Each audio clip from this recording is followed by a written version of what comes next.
Find you? I'm doing well, doing well. Still in Plattsburgh or Albany? Plattsburgh today, Okay. yes. Go. Yes. So we're closer than we are from David.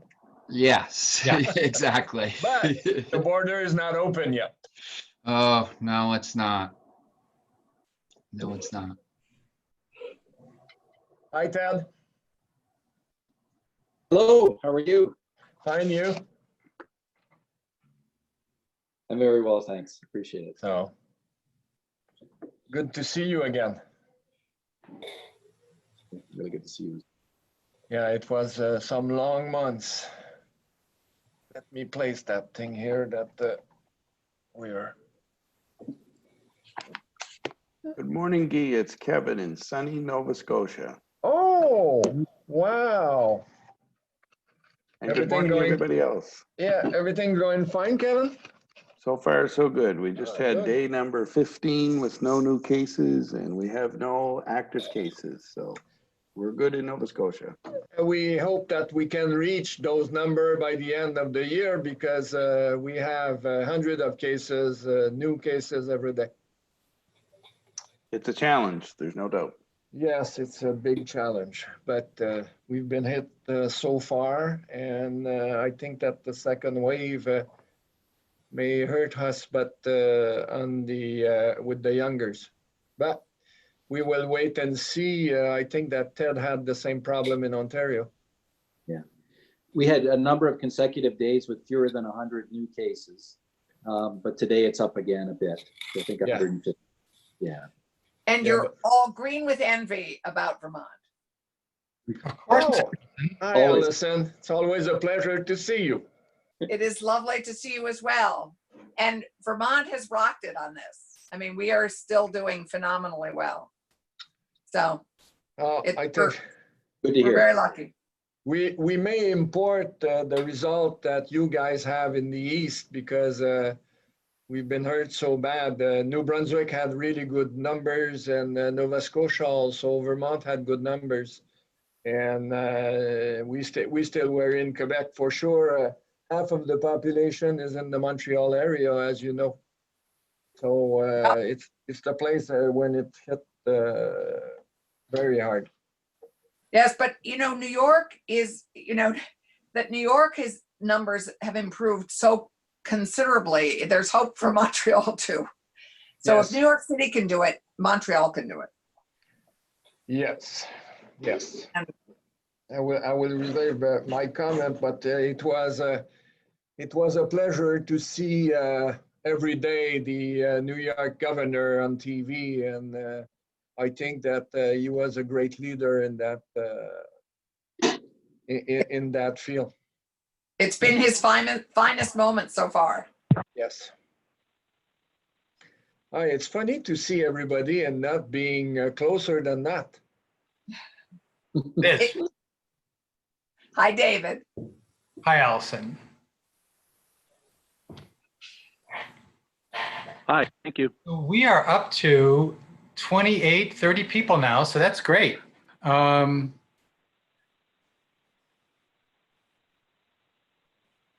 I just like to say I'm Senator Klausmeyer from Maryland, and this is my first meeting. Well, glad to have you here. We're going to go around the room Okay. in a minute, and we're going to give everyone a chance to introduce themselves. You don't have to. We will be using the participant list. So if you want to call that list up, you can see where you're going to come, where we can say who you are and where you're from. And I think with that, we're 11:05. I'm going to turn it over to Assemblyman. It's his show. So welcome. All right. Well, thank you, David. And I want to thank you for helping and facilitating this meeting. I know all the hard work that you do. So thank you. My name's Billy Jones. I'm from the Plattsburgh region. My district actually is in the northeast corner of the state. I cover, I'm up against Vermont, and I cover all of the Quebec border in the state legislature. So I do have a considerable amount of border space. And like I said, I'm from the Plattsburgh area. I want to thank you all for this appointment to serve as co-chair of the Council of State Governments for the Eastern Region and Canada-U.S. relations. Also, to tell you a little bit about my area or our area, you know, it's we depend on our friends and neighbors to the north on a lot of things, economically, culturally. We have, you know, we have a lot of trade impact, also a lot of manufacturing here with Canadian companies. I see my friend Gary Douglas on the line here, and he would admonish me for not saying that we have 150 Canadian companies in the Plattsburgh area, and 15% of our workforce here in New York gets up every day and works for a Canadian company. So I think that's extremely important to say. Like I said, we depend on our friends and neighbors to the north for tourism, retail, any part of our being and of our economic sector and our businesses in this area depends on our friends and neighbors to the north. So I just wanted to put that out there. I also will say from the beginning, we had an announcement Friday that I don't think any of us were very happy about. I know that federal, state, and local leaders and legislators, along with Gary Douglas, put out a strong statement, and we want to put that out there to tell the administration. We want them to rethink the tariffs that were put on the aluminum commodities on Friday, and just to tell our friends to the north that we have put out strong statements against those, and we are working with our federal partners to try to ease that. With that, I will introduce my co-chair, Guy Ouellet. He is a member of the National Assembly of Quebec for the riding of Chamonix, just north of Montreal. Guy, if you'd like to say a few words.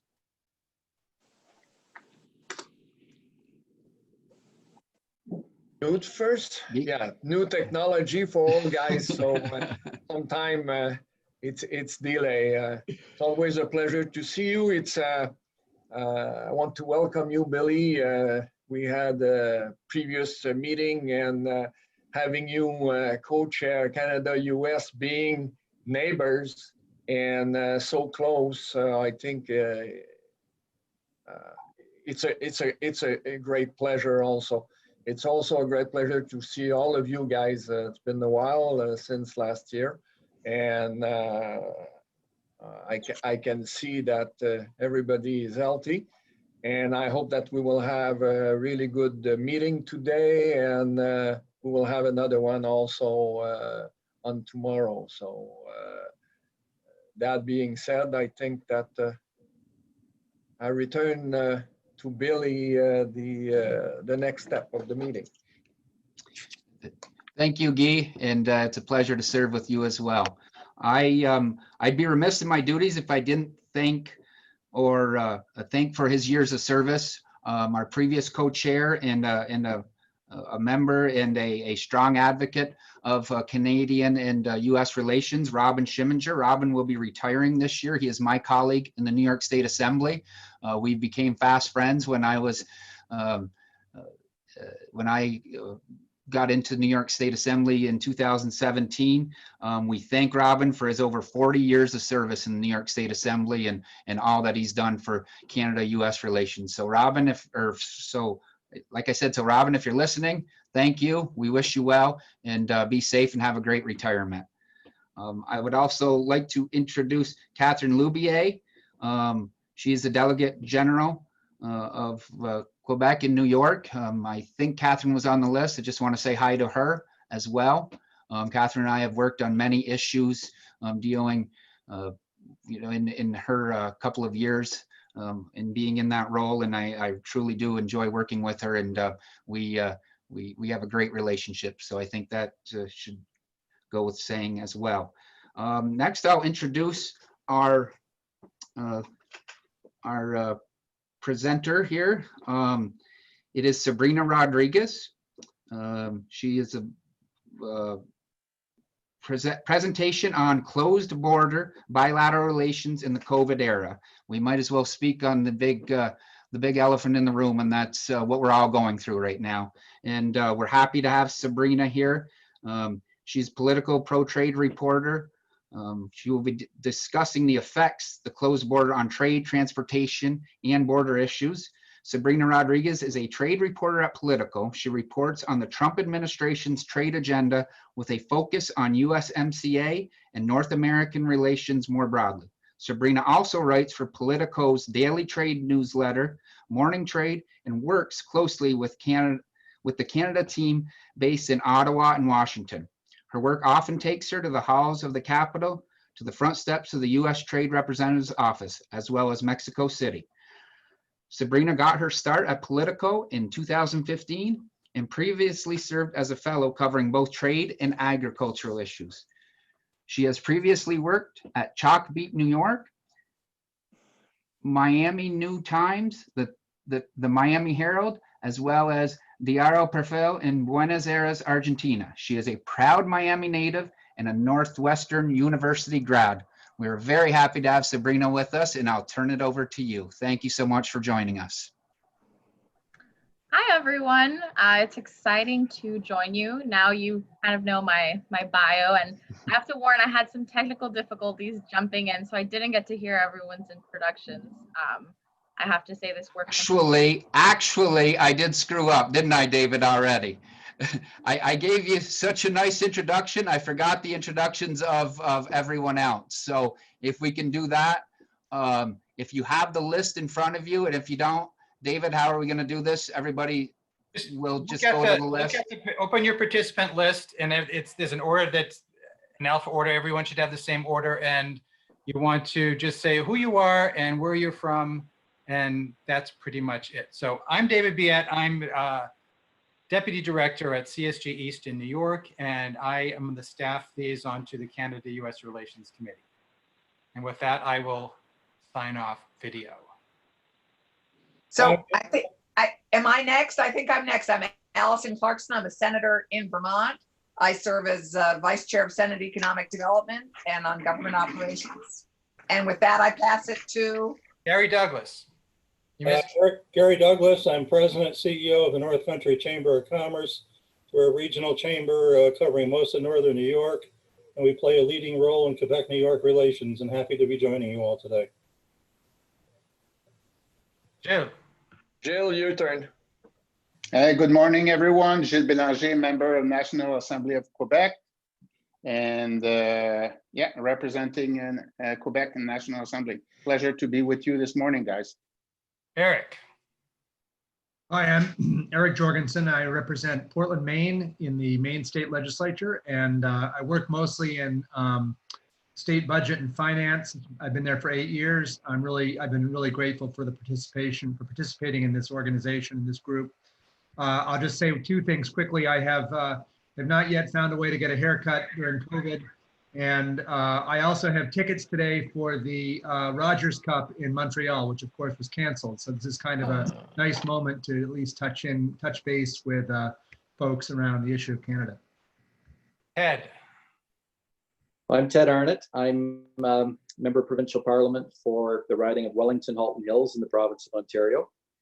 This year in my 30th year of service in the legislature, and serving as the Speaker of the Legislative Assembly as well. And in mourning today because the Toronto Maple Leafs lost last night, Game 5, and were put out.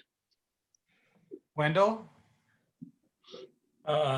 Wendell Hannaford, Director of the Eastern Office. I'm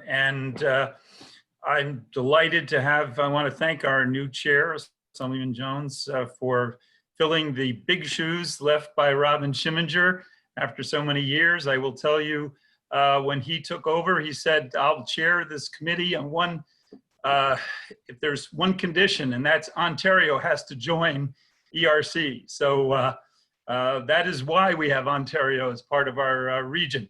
And we love having our Canadian provinces. And I appreciate all the work David does in staffing this committee. And thanks to all of you for joining this morning. Allison? Hi, I'm Allison Braver.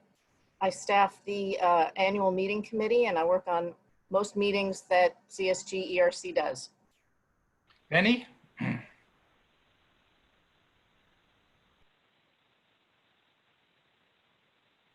Lamontagne?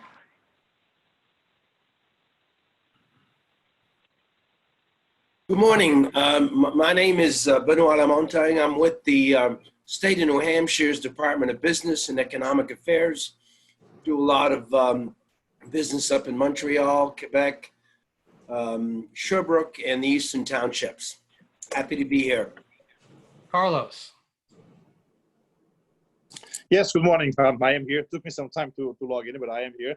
So Carlos Leitao, I'm a MNA, so a member of the National Assembly of Quebec, for riding in the Montreal area. Very happy to be here with you today, and we do have some interesting things to discuss.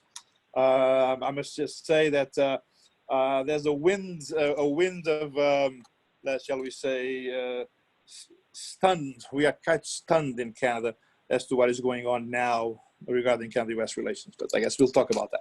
Yeah. Representative Danielson. Hi, Dave Danielson. I'm a representative from the state of New Hampshire.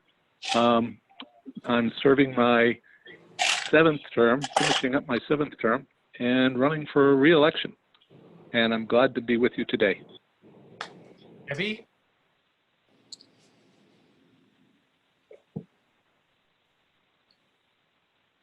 Well, I'll skip Debbie. Don Hannon?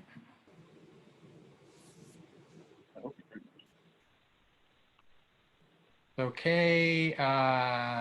Eileen, are you in? I'm here. Good morning, everyone. I'm Eileen Grossman with the CSG Midwestern office, and I work with our Midwest Canada Relations Committee. I also want to say, just because I heard the speaker intro, that I'm calling from my home in Evanston, Illinois, home of Northwestern University. Thank you. Ken?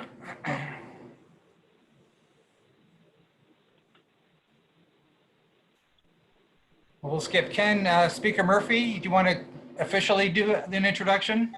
Good morning, everybody. It's Kevin Murphy, Speaker of the Nova Scotia House of Assembly since 2013.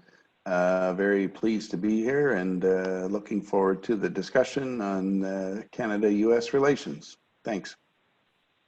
Linda Sondé.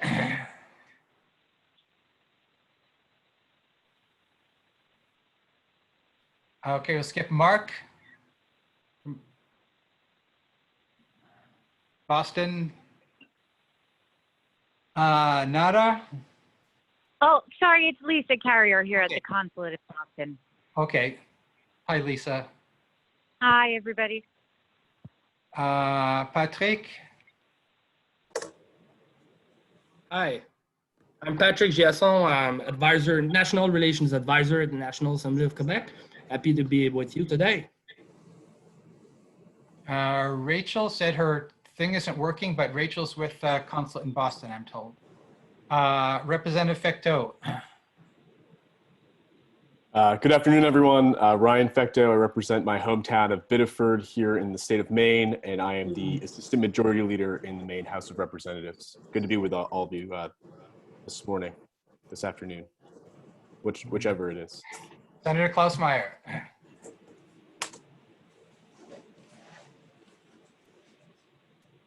You jumped on a little earlier. Yeah, I jumped on earlier. I'm Senator Klausmeyer. This is about Kathy, and this is my first meeting, and I am not close to any borders except Pennsylvania and New Jersey and Delaware.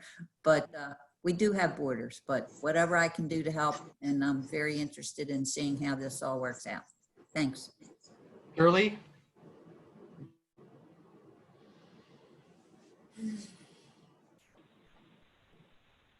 Okay, Simon.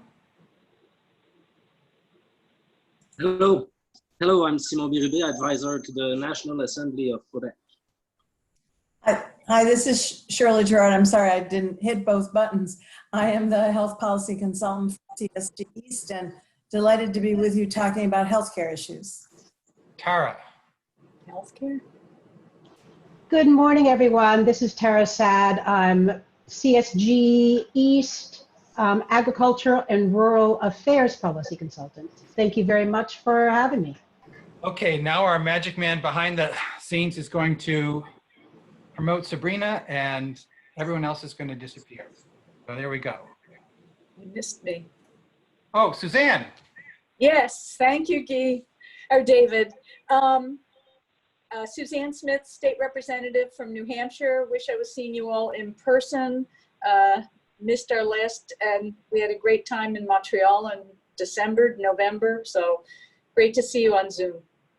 And if I missed anybody else, jump in right now before we switch over. Okay, Jack. Yep. Moving everyone over.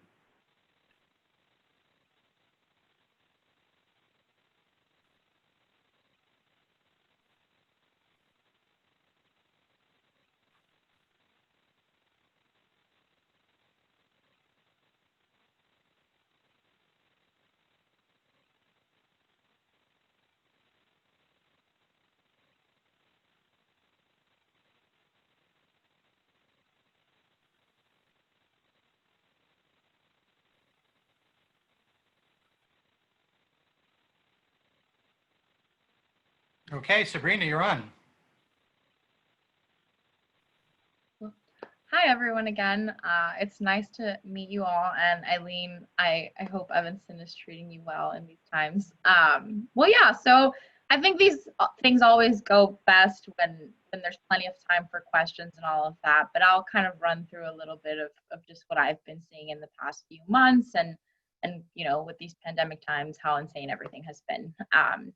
So yeah, so I mean, so backstory, you know, Assemblyman Jones talked a little bit about it, but I've been covering Mexico and Canada closely with U.S. relations for about 3 years now, which means since day one of the negotiations starting for the U.S.-Mexico-Canada agreement, or at that time we just thought it was going to be NAFTA 2.0. When that started, I've been covering relations since then. So it's been fascinating to see how they've had the ups and downs.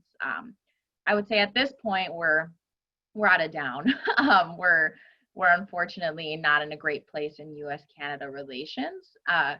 You know, with the pandemic, we've seen plenty of disruptions going on in cross-border trade, despite the fact that, you know, border closures say that trade is supposed to continue unaffected. So kind of a background to it, you know, in March, when things started escalating with the coronavirus, we saw that, you know, the decision was made by the Department of Homeland Security in consultation with the Canadian government and the Mexican government separately to do a sort of non-essential border closure. That at that time obviously made plenty of sense given how much cases were escalating in the United States and the concern in Mexico and Canada that they would be next affected. As we can see now, I mean, there's over 5 million cases in the United States. I check the stats every day, but obviously they don't change that much when you look at Mexico and Canada. And, you know, Mexico has had over 500,000, is about 500,000 at this point, and Canada is about 121,000 as of this morning. So, you know, there's a huge disparity there, and this partial border closure has been extended every month. This past month, it was 6 months. It was the 6th time that they had extended it. And, you know, the argument in the US is that they want to protect themselves from Mexico and Canada, when we all know, following border issues very well, that the concern in Mexico and Canada, and especially Canada, is that Americans are going to be bringing the coronavirus over the borders. So at this point, you know, we expect that it's going to continue to get extended. If you all haven't read yet, the New York Times had an opinion piece about the concern going from Americans going into Canada and telling, you know, Canadians saying to Americans, please stay home. You should definitely read that one. I was reading that one last night and it's really good. Just about this fear and this perception, you know, that Americans are going to be trying to sneak over the border to get into Canada, and some have to get away from the United States, and obviously the concern of it spreading. So, you know, right now we've seen, like I said, 6 border extensions of the partial closure, and there's no signs that that's going to be changing anytime soon. Right now in the government in the US, the perception is, and not perception, the plan is to continue extending it probably through the end of the year. And, you know, and Mexico and Canada aren't going to object to that, obviously, given the concerns with the pandemic. So that's where we're at in the border closure. But that's really just the facts of that decision making. That affects real lives. That affects families. You know, there's so many people that have randomly reached out. You know, I cover the policy of it, and we've had multiple readers reaching out to us and asking, you know, well, my granddaughter lives in Canada, or my husband works in Canada, but then if he comes to the U.S., if he has to go back, it's the 14-day quarantine, and it's just a logistical nightmare for families that obviously want to be together and have this cross-border relationship. So I can definitely talk more about that in question portion. But, you know, so right now we thought we were in a good place on July 1st with the USMCA entering into effect. And with the USMCA entering into effect, you know, that meant new rules and adjusting to all of that. The biggest changes that we saw in the agreement were related to Canadian dairy and related to autos. I would say if we're talking about US, Canada, what were the biggest changes? And with the pandemic, I mean, we know that there's a big challenge on the auto front and on the dairy front, which I can talk plenty about as well. And then we get into the most immediate news, which is aluminum tariffs. And yeah, so I'm kind of just giving a rundown of what the issues are, but happy to jump in and talk more about each of them.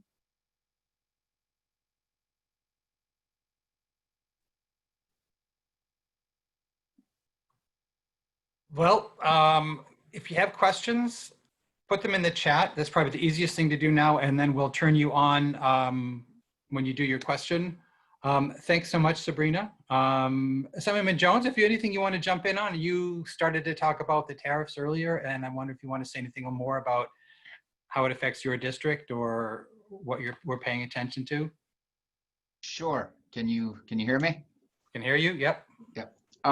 Yeah. Well, we just know how this is going to affect our businesses locally. Naturally, it affects them because you know, a lot of our businesses get aluminum from Canada, but on a wider scale, we just, you know, leaders in my community just they think it's bad policy. They think it hurts U.S.-Canada relationships on a broader instance, and that's why leaders in this area, bipartisan leaders, everyone came out with a strong statement, and we are working with our federal partners to try to get this modified or taken off again.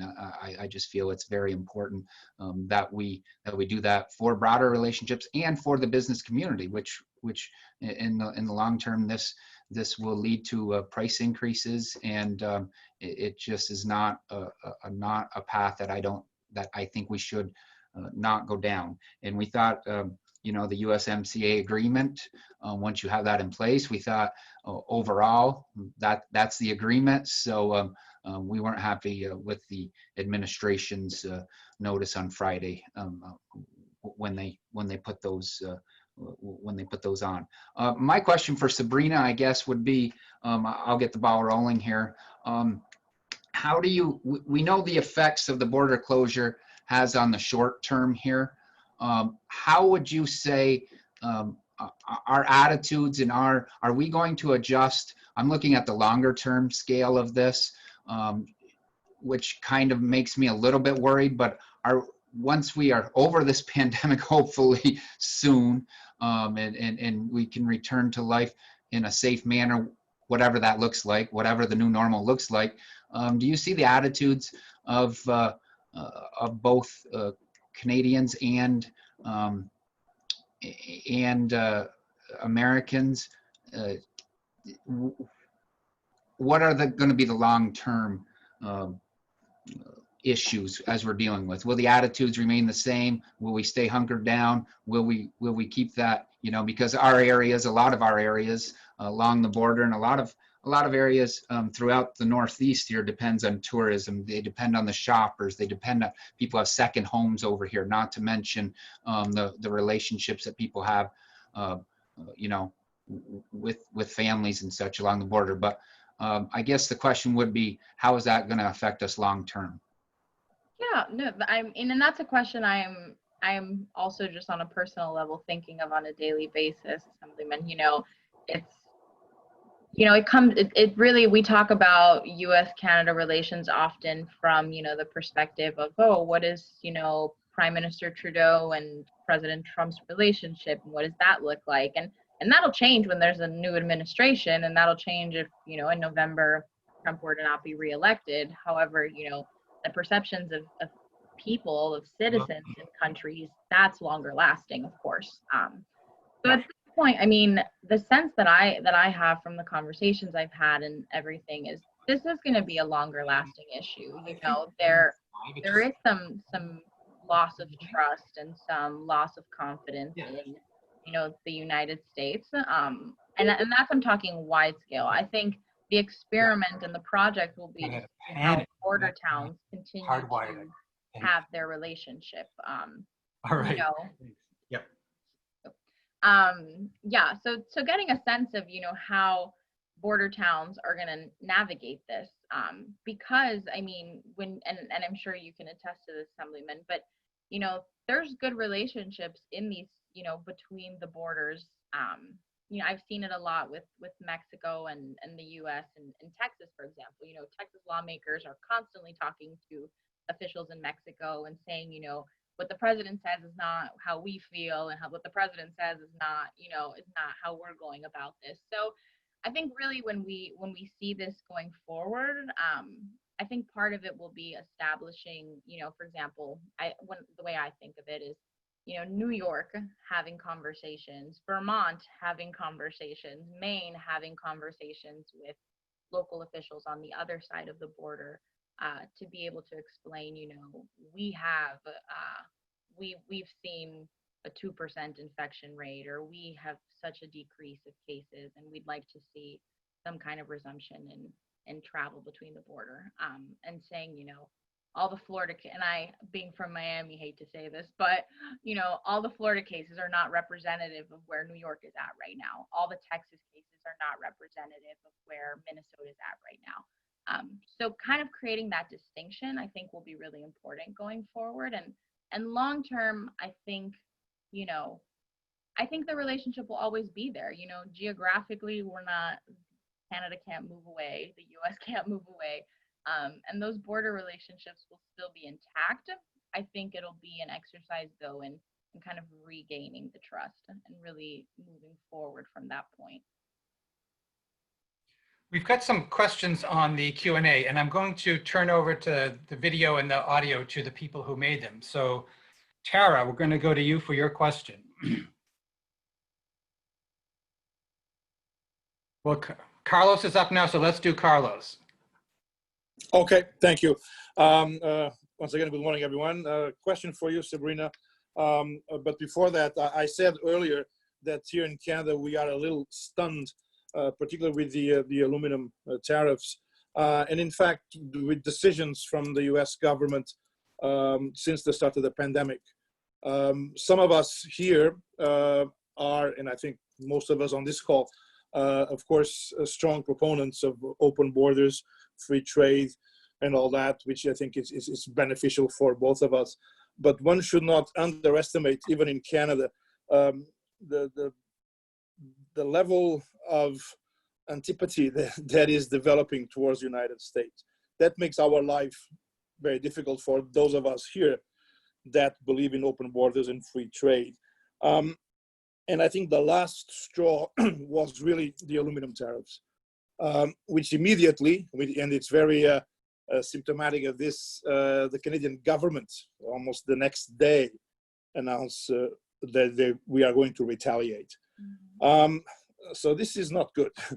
But at the same time, there is a huge level of public support here for some form of retaliation. So you see, this is not going in the right direction. Now, my question to you, Sabrina, and I don't know if if you have any answer, but how do you see, this is difficult, but how do you see the US administration then reacting to the Canadian retaliatory measures? Are we going to see the replay of what we had before with steel being next? A huge amount of uncertainty in Ontario in other areas, but about autos, the auto trade.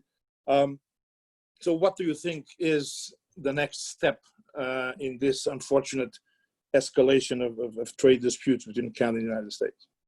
Yeah, well, Carlos, I'm fully in agreement with everything you've said of just how difficult this makes the relationship right now. And after everything that the US and Canada went through in the negotiations for USMCA, to see this happen, I have to say, covering USMCA, I should warn to you all that I feel like ownership for these negotiations. So sometimes it doesn't sound anymore like a journalist unbiased. I feel very personally that I want to see this trade agreement succeed. So seeing things like this happen, it's very frustrating after everything that I witnessed in the negotiations. But you know, right now, I mean, what US trade officials have said to me on Friday was that, you know, they did this knowing that Canada was going to retaliate. There was no illusion that Canada was going to sit back and do that. That at the moment, there is not the same argument for steel of it being a national security threat, that right now the numbers in terms of surges in exports is not at the level of aluminum. So right now, I would say that it doesn't seem that will be a concern, you know, of them going and reimposing the steel tariffs right now. However, anything is possible in this administration, and there is an election in a couple months. So I don't put anything past them in terms of that changing. I will say, based on the agreement that they made in May 2019, the US and Canadian government, that they're supposed to do consultations with Canada beforehand. With aluminum for months, they've been talking about it and expressing their concern. And we had actually thought that a few weeks, it was about a week before USMCA entering into force, that's when we first had the concern that the aluminum tariffs were going to be reimposed. And that came after them speaking and having consultations for a few months. So if we were to see steel come back, I do think that we would kind of have a good warning of, oh, okay, now they're starting to talk about this, and now the US government is claiming that there's a surge. So at the moment, I don't think that we will be seeing that anytime soon. Also, I mean, the big question mark that we're all living through is what's going to happen on November 4th, and will there be a new president elected? I think, and to Assemblyman Jones' question earlier, I mean, when we talk about long-term effects will also be determined based on who the next president is. If Trump is another 4 years, then I can say with some level of certainty that the deterioration of US-Canada relations will be longer lasting. Whereas I do believe if Joe Biden were to be elected president, you know, he's going to make an effort to try and rework alliances and try and kind of, you know, rebuild from what has kind of been lost with the Trump administration. But, you know, the aluminum tariffs, I mean, at this point, I don't see anything changing. I think that, you know, the 10% tariff is going up on I believe it's the 16th, and Canada will put its retaliatory tariffs. And, you know, the Trump administration will try and justify it and try and say, you know, that the effects of the retaliatory tariffs are worth it and not that deep. And you know, and I don't see them rolling it back, unfortunately. Tara? Okay, thank you. Just one last little comment, David, if I may. Sure. What really has us very upset here in Quebec and I think Ontario is the fact that these tariffs were imposed in the name of national security. I mean, if you can't trust Canada, the US, who are you going to trust? So that really got us very upset. And again, to our American friends, I just say, don't underestimate the level of the diminishing level of public support in Canada for an open border with the United States. We know that will be shooting ourselves in the foot. I know that.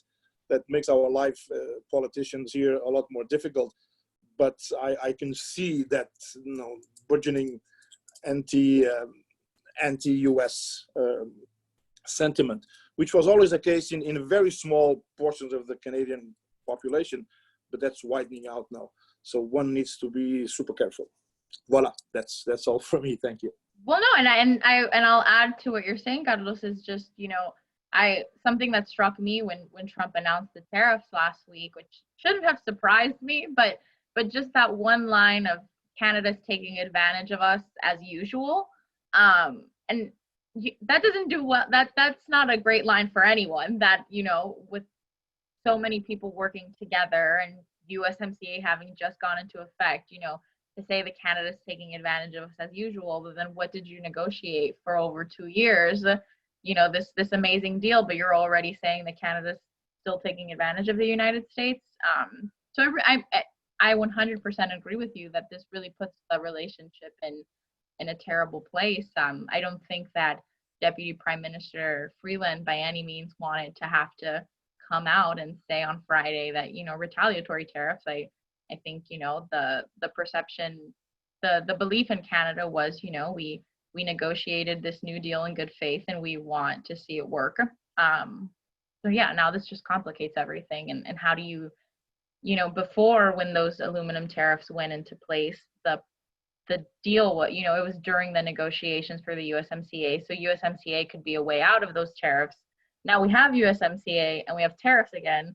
So what exactly has to happen for those tariffs to go away? I don't know the answer to that. I can tell you all that that's something I'm looking into this week in conversations, but it's unclear right now. You know, how do you make this a short-term thing instead of, you know, long-term tariffs? Tara Sad.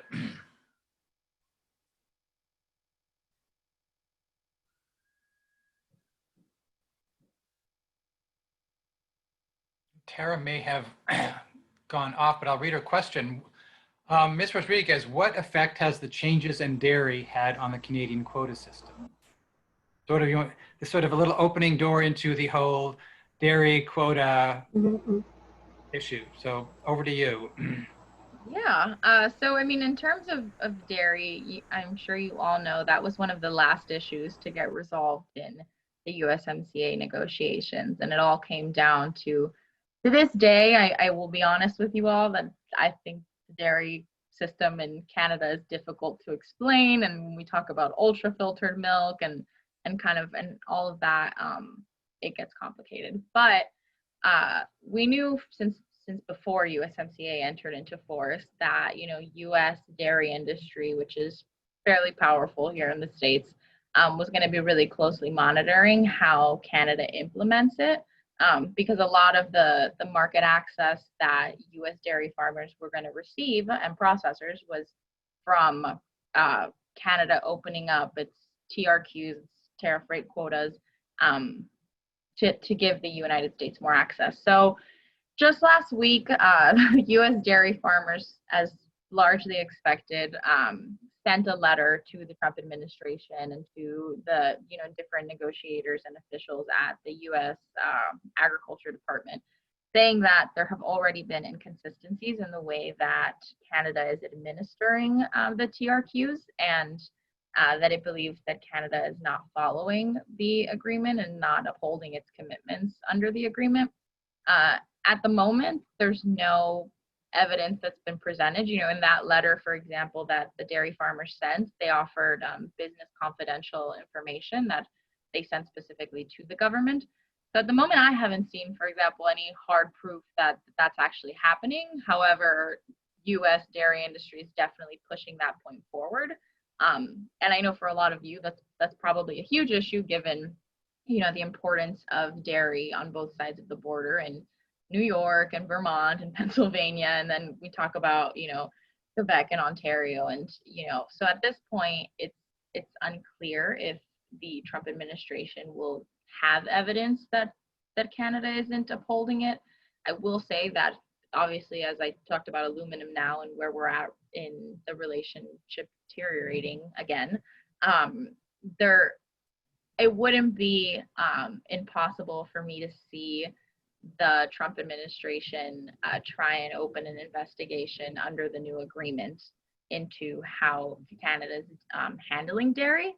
I was reading through, there was a question and answer portion of the U.S. Trade Representative, Robert Lighthizer. He spoke on the Hill in late June before the USMCA entered into force, and he was asked a lot about dairy and how he was going to make sure that, USMCA's provisions were upheld.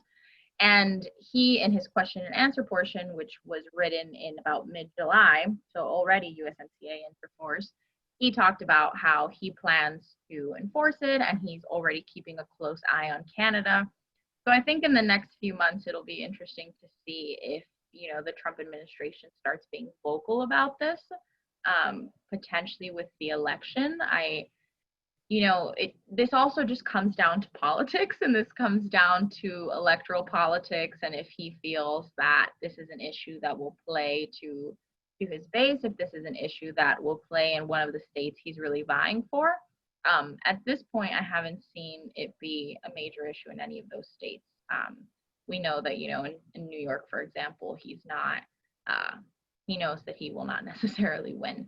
However, in Pennsylvania, if it becomes a bigger issue, then there's potential there. So really keeping an eye on the electoral politics behind this, but I do think, the Trump administration and specifically Robert Lighthizer is keeping an eye on it.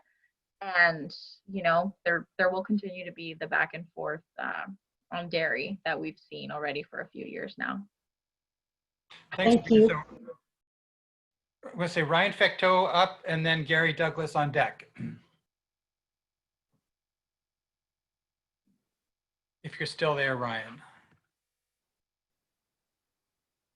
Okay. Thank you. My question is related to tourism. I mean, as you know, here in Maine, Canadian tourism to the state in the summer especially is incredibly important to us. I also run a shop in Ogunquit during the summer. My true gig, given that the legislature doesn't pay me nearly enough to survive. So, it's been very strange to have very few Canadians in the shop, not hearing anyone speaking French in the shop, not seeing Quebec and Ontario and New Brunswick and Nova Scotia license plates here in the state. So I have a pretty good concept and understanding of what the impact it's had on Maine, but I'm wondering if you can speak about the impact it's having on Canada. I presume there are a lot of U.S. citizens crossing the border in the summer to visit Canada, and what impact has this border closure had on the Canadian provinces in terms of tourism? Absolutely. No, it's been feeling both. It's been felt in both directions. I think the narrative, I hate to ever criticize media and journalism because being part of it, but I think a lot of the stories that we've all seen have been focused on, this, Canadians don't want Americans to come in for fear of coronavirus, which valid, true, is obviously a big consideration here. However, on the border, there is, if you own a restaurant, if you own a store, I was talking to a lawmaker a few weeks ago about, for example, in the portion where Niagara Falls is, and people typically do cross over and want to see both sides of the falls. And there's a huge local industry there. If you cross over, there's plenty of restaurants, there's plenty of stores and such, and people aren't getting to cross over and aren't getting to do that. So it's being felt there as well. I think the narrative and obviously the perception, because of all the cases here, is, oh, well, they don't, Canadians don't want Americans to come in. But, local citizens, local residents in that area, and that I'm saying Niagara Falls because I was literally talking about this the other day, but when we're talking about, border towns, people are used to being able to cross over, and it is being felt there. And a lot of coordination I've heard, I was talking to, it's Congressman Brian Higgins, who he's been trying to coordinate with lawmakers on the other side and members in Canada to really vocalize, yes, maybe it's really bad right now and we can't open, but we really need to create some type of framework for us to do some kind of measured reopening and create the metrics. One frustration I keep hearing here in the U.S. with the government is that the Department of Homeland Security and CBP specifically doesn't have a plan for reopening, doesn't have a framework that says, okay, when we reach this number of cases, we can start phasing in some kind of reopening. So at this point, I mean, that's really what's being pushed for. Is I think everyone knows that it's not a winning argument to say, let's just like reopen and both sides of the border, everyone can start going to eat in Canada and sleep in the U.S. There's more of a measured, okay, but how are we going to know when it's time? Yeah, I think the frustration for a lot of us here is, in a state like Maine, our case counts have been down. I mean, we've done a pretty good job of keeping things in control, and I think we heard prior to the conversation being opened up, I think Vermont was someone from Vermont was speaking to how successful they've been keeping cases down. New Hampshire, it just seems like to not recognize the nuances of the situation, and why Canadians can't come to states like Maine and New Hampshire and Vermont, and vice versa, why Mainers and those from New Hampshire and Vermont can't go to Canada. It just seems like there's this lack of recognition that the United States is in totality handling this state by state in many ways. I mean, we've obviously not had leadership from Washington to really dictate the terms of how we address COVID, and so the states have been addressing it on their own, and some states have been clearly more successful at doing so than others. So yeah, no, I think what I've heard from a lot of, well, not a lot because we're talking about just the border states, but what I've heard from lawmakers on the Hill is really them trying to get that message to CBP, because ultimately, I mean, we're talking local, but ultimately these decisions are made at the national level and between the two governments. But I think right now where lawmakers are specifically on this is really trying to push that point. An example that I was given was it was about the U.S.-Mexico border, but applies here is, why can't we do based off of license plates? Like if you have a Maine license plate, why can't you cross over to Canada when there's such a low transmission rate an infection rate in Maine? Mm-hmm. And then, yeah, if someone's trying to drive from Florida and go into Canada through Maine, then no, they should be stopped at the border, because given how it's going there. But kind of those nuances are being lost. I think, well, not I think, this is actually what's been happening. And, trying to get that message across seems to be where a lot of, lower career officials are at, of trying to come up with a plan and really get the attention of the administration on this. But it also comes down, like I keep saying, unfortunately, it comes down to politics as well. And if the Trump administration feels like, oh, we're being, the Canada doesn't want us, so why are we going to let them in, and vice versa, things get stuck there. Yeah, and just my final comment would be, I think, unfortunately, the impact is going to be on our small business owners and local communities who can only survive for so long without the revenue that they are used to generating, but also need to generate in order to pay all the immediate expenses of running their businesses. And so, yeah, it's going to be unfortunate to see businesses close because the revenue just is not being generated as it usually is. Yeah, no, absolutely. Well, thanks. Let's go on to Gary Douglas.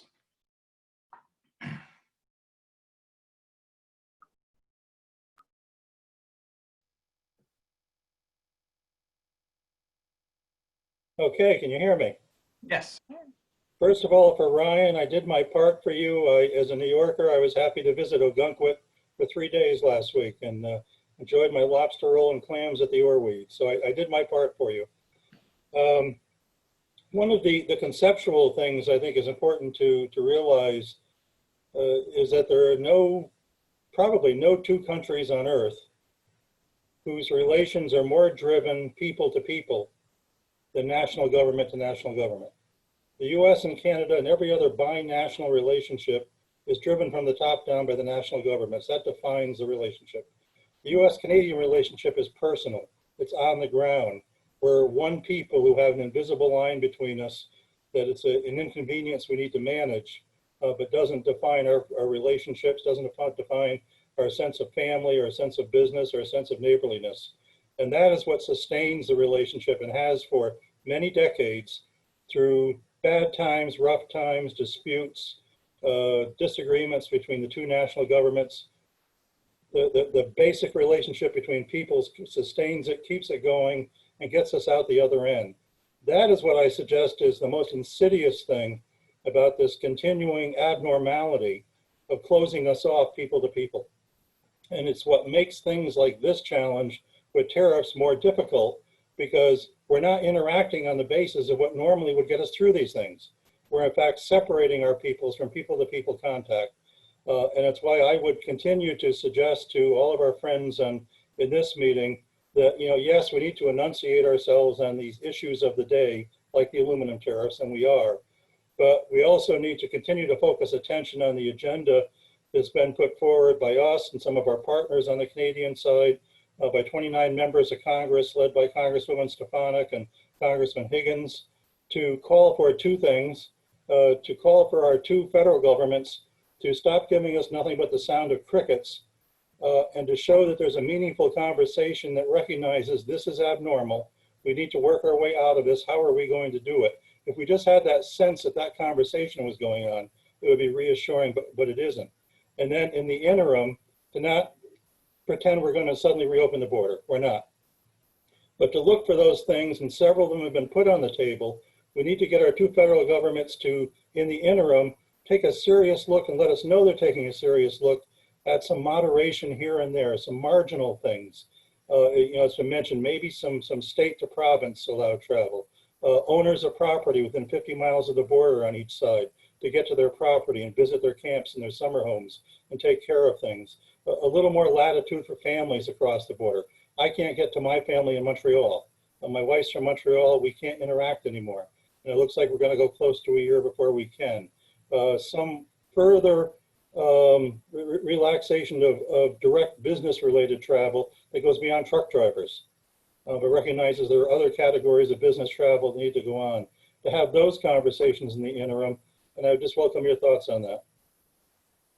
Yeah, well, no, I fully, that's part of the nuance that's being missed in a lot of the conversations going on. I think a lot of what I'm hearing is trying to convey that to the Trump administration, trying to convey that to the agencies responsible, to Chad Wolf and to different U.S. officials, trying to convey that these are people's lives, and that, having this blanket approach isn't working at this point. And I fully, from all the stories that I hear, I fully agree with everything you're saying, and really understanding that is, my life is not, I'm from Florida. So right now the issue is that nobody wants Floridians, but I'm in Washington, D.C., so I'm fine. But understanding that border life, I think, is really missed right now in the administration. I think that's a part of the frustration. And I think,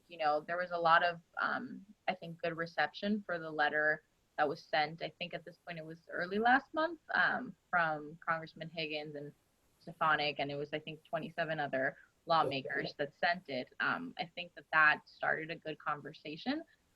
My sense right now is that some lawmakers on both sides of the border are trying to kind of unite, and the power of numbers to really convey that message that, we have all these small businesses and we have these communities and these families and all of this that have been built and formed with a cross-border relationship. So, at this point, it doesn't seem that it's kind of falling on deaf ears, but as we see the numbers change, and, we've seen, as I keep saying, but, the numbers in Maine are not the same as the numbers in Florida, and continuing to kind of stick to that messaging, I think will hopefully resonate at some point. I wish I could tell you that I've heard otherwise at this point, but I do think that there's a lot more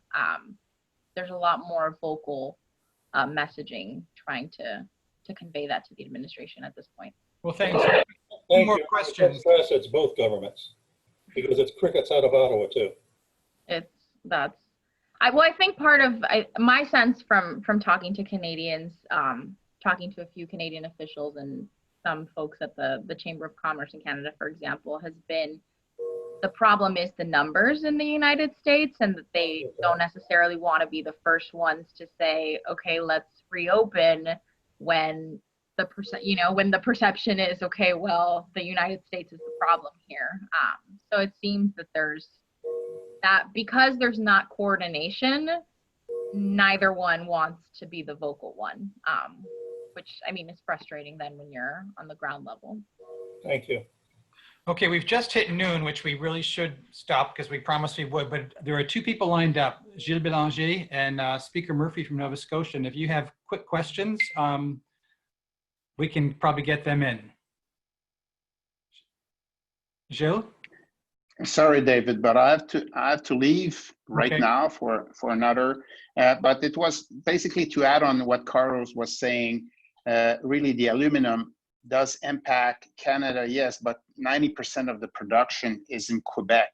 So to get some points in Ohio, the U.S. does hit Quebec very, very hard.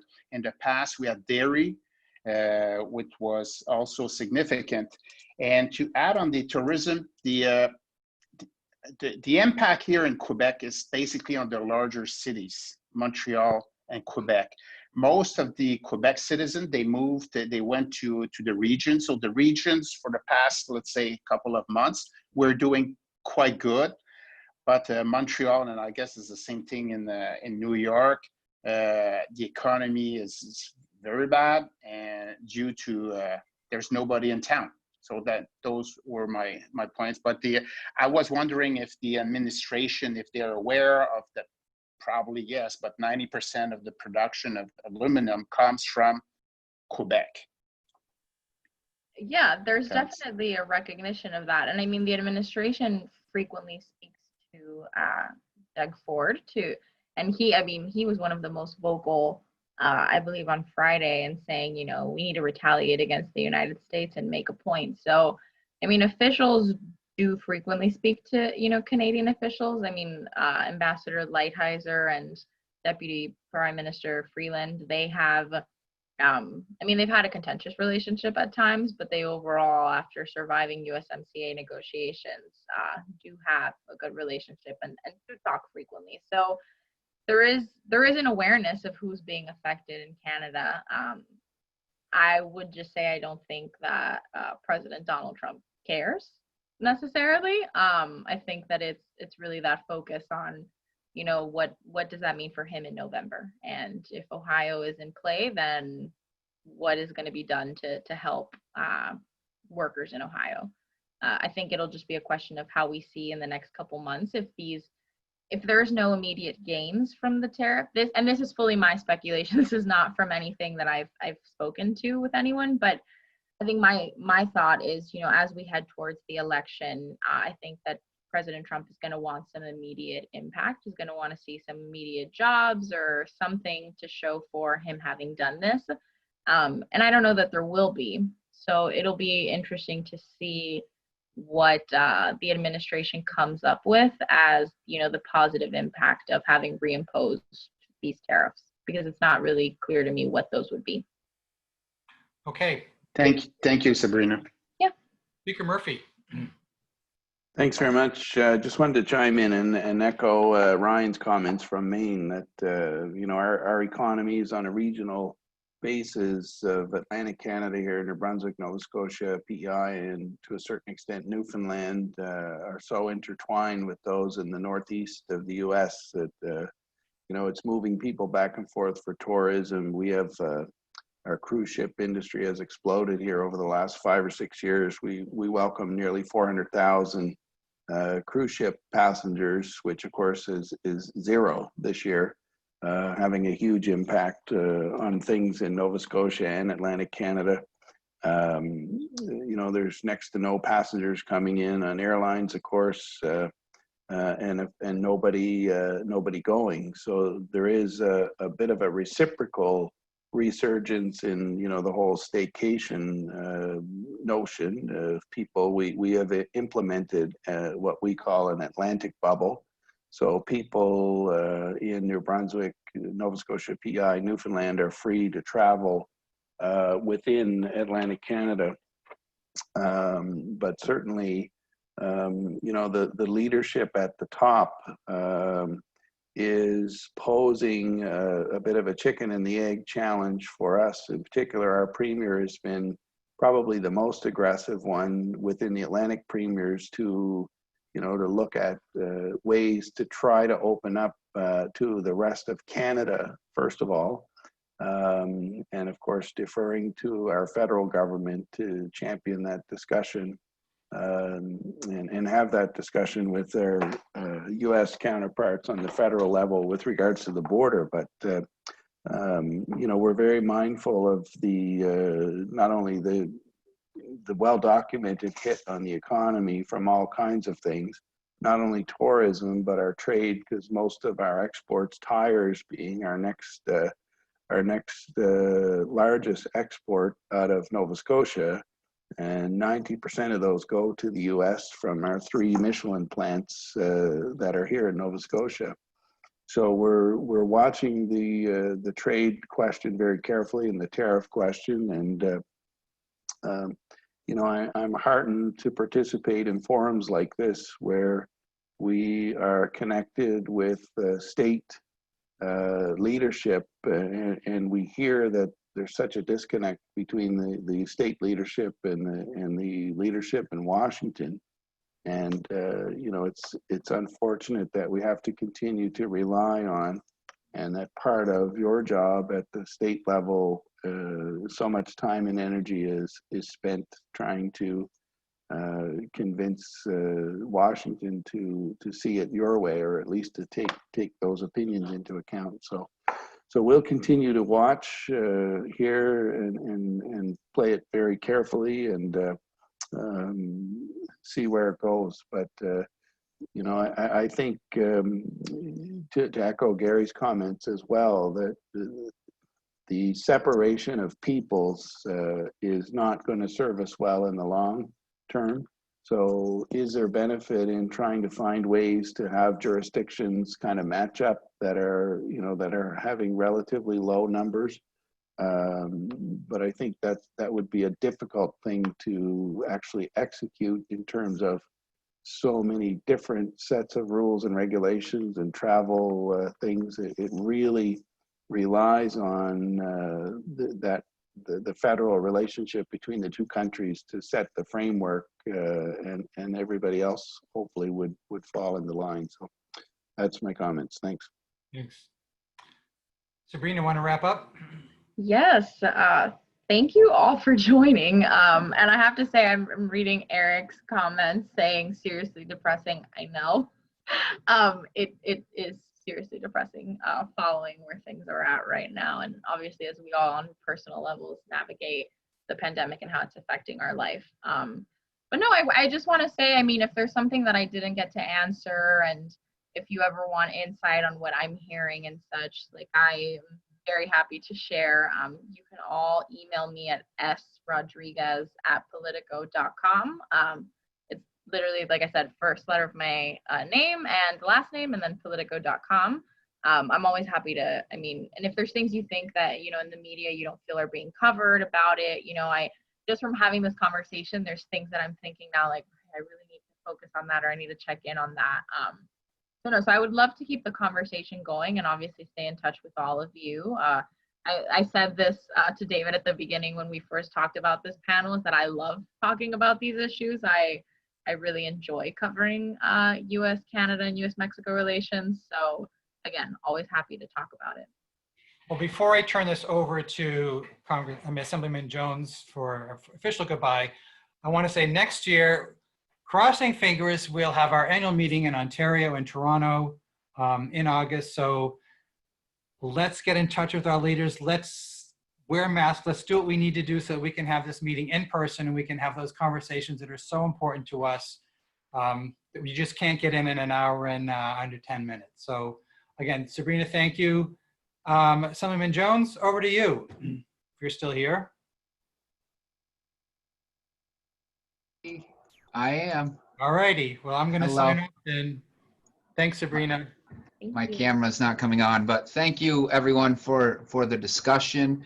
I think it was a great discussion.